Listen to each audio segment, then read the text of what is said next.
আসসালাম স্যার। হ্যাঁ, আসসালামু আলাইকুম স্যার, কেমন আছেন স্যার? আছি আলহামদুলিল্লাহ। আপনি কেমন? স্যার ভালো আছি স্যার। আমি আপনাকে একটু আগেও বলেছিলাম জি স্যার। এখানে একটা সমস্যা হচ্ছে, হয়তো আপনার অফিসটা একটু বুঝতেছে না। ইউ সি, নর্মালি আমরা যখন ওয়ার্ক পারমিটটা দেই, জি স্যার। ওয়ার্ক পারমিট বিডা থেকে যখন আমরা রেকমেন্ড করি, জি স্যার। তো এনএসআই মেন জবটা হইল to look at it from a security angle, G sir. that whether these people have any security risk or not, and আপনারা আপনার ক্লিয়ারেন্স দেন। ট্রেডিশনালি এটাই হয়ে এসছে। জি স্যার। আর আমরা করতেছি কি, আমাদের একটা লেড আউট পলিসি না থাকলেও আমাদের থার্ড পার্টি যারা অনেক জায়গা হয় কি, স্পেশালি আপনার সফটওয়্যার কোম্পানিগুলিতে, জি স্যার। তারা এখানে কন্ট্রাক্ট, গভর্নমেন্টের কন্ট্রাক্ট, অন্য কন্ট্রাক্ট পায়, তারা কিন্তু as worker they bring in not direct work permit people হিসাবে, they bring in as contract workers.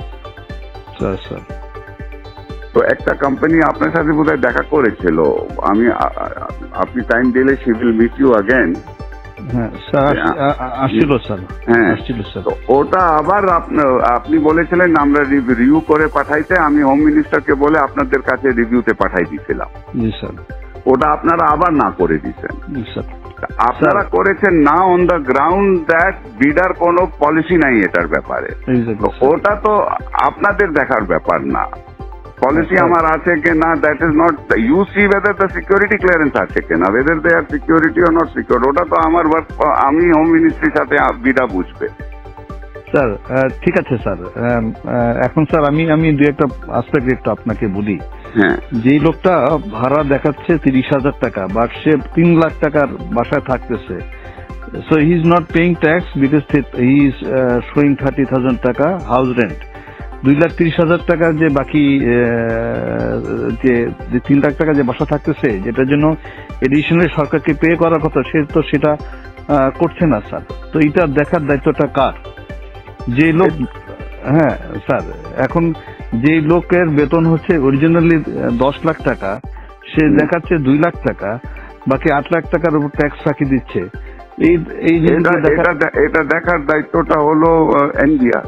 NBR ধরবে, এনবিআর তো ধরতেছে, এটা তো এনবিআর যে ইন্টেলিজেন্স আছে তারা ধরতেছে। না ধরছে, অনেকগুলিকে ধরেছে, অনেকগুলিকে ধরছে, এয়ারপোর্টে আমরা আটকাই দিতেছি। স্যার, যে লোক আগে আসছে সে 8 লাখ টাকা বেতনে ছিল, এখন সে 2 লাখ টাকা বেতনে এখানে চাকরি করতেছে। তো বিদেশিরা এত দেশপ্রেমিক তো হয়ে যায় না যে আমার দেশে 8 লাখ টাকা বেতন ছিল 2 লাখ টাকা কাজ করবে। সুতরাং আমাদেরকে তো এগুলো যখন অবজেকশন দিয়েছি, তখন সে তার বেতন আবার বাড়ায় 6 লাখ টাকা করেছে স্যার। তো সাম পয়েন্ট ওটা ঠিক আছে না, সাম পয়েন্ট এটা তাহলে আমরা বসি, let us sit down with NBR, everybody আমরা বসি, কিন্তু point is this responsibility basically is NBR. Sir, if NBR is not doing it, then you should point out to them that তোমরা করো। Sir, এটা একটু বসে, হ্যাঁ, ওর দায়িত্বটা আপনি আপনার ঘাড়ের উপরে তো নিতে পারেন না। জি স্যার, আমরা না করতে পারলে ভালো হতো স্যার।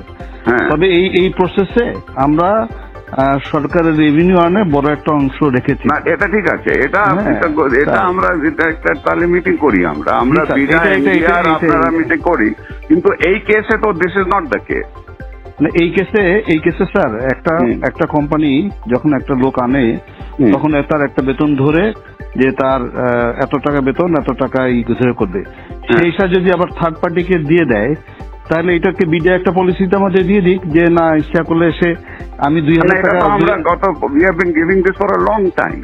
হ্যাঁ, আপনি তো আমাকে সিকিউরিটি ক্লিয়ারেন্স দিবেন জুবের স্যার। আপনি এখন যদি পলিসি ম্যাটারে যদি NSI is going to say you have to dictate policy to me, then তো it is going to be very difficult sir. এটা একটু বলা উচিত স্যার। তাহলে আমরা সিকিউরিটি ক্লিয়ারেন্সটা তাকে, সে যে বিদেশ থেকে যখন আসবে তাকে সিকিউরিটি ক্লিয়ারেন্সটা তাহলে আমরা না দিই, আমাদের কাছে না নিল, আমাদের কাজটা খুব কমে গেল স্যার। আমরা কাজ আপনার এখন যে হোয়াট ইজ ইউর টিওআর, আপনার থেকে যে সিকিউরিটি ক্লিয়ারেন্সের জন্য আসে, হ্যাঁ, এতদিন তো এটা তো অনেক দিন থেকে করে আসতেছে। হোয়াট ইজ ইউর আপনার টার্মস অফ রেফারেন্সটা কি? আমরা এটার ভিতর দেখি যে সে সরকারের মানে প্রথম কথা হচ্ছে যে সিকিউরিটি পার্সপেক্টিভ থেকে তার এমনি তার কোনো নিরাপত্তা হুমকি না। 2 নম্বর হচ্ছে যে কোনো ব্ল্যাকলিস্টে আছে কিনা। জি স্যার। 2 নম্বর হচ্ছে ইকোনমিক সিকিউরিটি পার্সপেক্টিভে সে সরকারের ফাঁকিটাকে দিয়ে কোনো জায়গা থেকে সরকারের ক্ষতি করছে কিনা এটাও আমরা দেখি স্যার। এখন আমরা যদি বলে সরকার যদি বলে না এটাও দেখার দরকার নেই, আমরা ক্লিয়ারেন্স করতেও রাজি নেই স্যার, আমাদেরকে অনেক ইম্পর্টেন্ট কাজ আছে। কিন্তু যখন একটা লোক ফাঁকি দিয়ে যার বেতন 10 লাখ টাকা, সে 2 লাখ টাকা বেতন দেখায় বিদায়ের সাথে হাত মিলায়া সে যখন সরকারকে ফাঁকি দিচ্ছে, তখন কেউ না কেউ তো দায়িত্বটা নিতে হবে স্যার। না বাট এটা তো আপনার ঠিক আছে, আমি দেখি, আমি প্রিন্সিপাল সেক্রেটারির সাথে কথা বলি। জি স্যার, আমার যতদূর মনে হয় দিস ইজ নট, এতদিন তো ছিল না, এটা তো নতুন, আপনি ডিজি হয়ে এই প্রবলেমটা আমি 2009 সাল থেকে এই প্রতিষ্ঠানে আছি। I work as director external, এবং যারা এরকম ট্যাক্সের ফাঁকি দিচ্ছে এই বিষয়গুলো সবগুলো আমরা এইভাবে করে ধরেছি, এবং আমরা যখন অবজেকশন দিয়েছি ওরা আবার বেতন বাড়ায়, যেটা লিগাল যে পায়, যে বাড়ি ভাড়া যা 3 লাখ টাকা দিয়ে করতেছে সে তখন 3 লাখ টাকা বাড়ে ওটার উপর সরকারকে ট্যাক্স দিয়েছে স্যার। চিটাগাং পোর্ট দিয়ে স্যার হাজার হাজার গাড়ি আসে, ওগুলো আটকাই ওরা ট্যাক্স দেয়। So I am adding value tax to the government. Although এখন বলবেন যে না এটা তো রেসপন্সিবিলিটি না স্যার, এটা যদি সরকার বলে দেয় যে না এগুলো করার দরকার নেই, আমরা কিছু করবো না স্যার, আমাদের কাছে ক্লিয়ারেন্স না পাঠাইলেও তো হবে না স্যার। কিন্তু বিডা আমাদেরকে বলতে হবে যে তারা যদি জাস্টিফাই করে যে একটা লোক বিডা যদি কম্প্রোমাইজ না হয় আমাদের তো কোনো অসুবিধা নাই স্যার।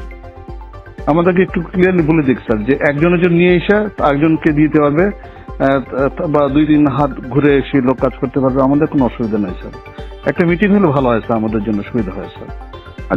আমি দেখি, আমি একটা মিটিং এর ব্যবস্থা করি, আমি প্রিন্সিপাল সেক্রেটারির সাথে কথা বলি। এটা একটা we need to get a clear guidance on this. এবং আমি স্যার 12 বছর এই পজিশনে চাকরি করতেছি, এবং এইভাবে আমরা কিন্তু ক্লিয়ারেন্স মানে যেগুলোতে কম হয় না আমি অবজেকশন দিয়ে আসতেছি কিন্তু। এবং এই প্রতিষ্ঠানটা একটু ম্যানিপুলেশন বেশি চেষ্টা করতেছে, এবং বাট আমরা এরকম কেস খুব রেয়ার পেয়েছি, যারা একজনের জন্য নিয়ে এসে, আমি নিয়ে আসলাম একজনকে বিদেশ থেকে, এসে আবার আর এক কোম্পানিকে দিলাম, এই কেস প্রথম আমরা পেয়েছি।